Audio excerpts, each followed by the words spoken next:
Hello guys, welcome back to another brand new video. तो कैसे हो? होपफुली आप लोग दिल से बहुत ज़्यादा बढ़िया हो। शाकिब खान की एक और नई मूवी तूफान के बाद इस मूवी का नाम है वो है डोरोन।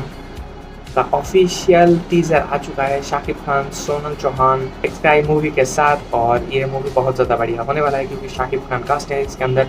चैनल पे नए हो तो please do subscribe and press the bell icon for the upcoming update. बाकी सीधा ग्रुप क्यों आते हैं टीजर के ऊपर। Kinang Dulumiya. Super!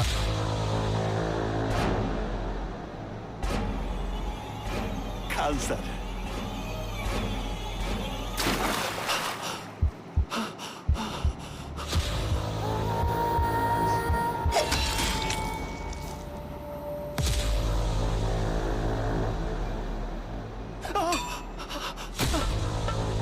क्या हो रहा है ये?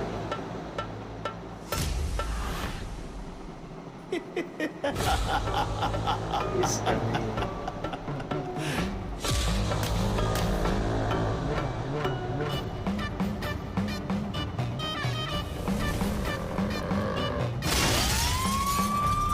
क्या हो रहा है? Taka. Taka.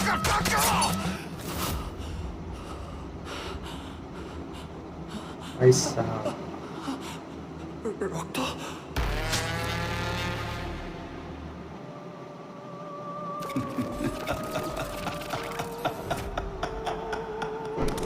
আমি তাহলে জিতেই গেলাম। बहुत सही। Serial killer type.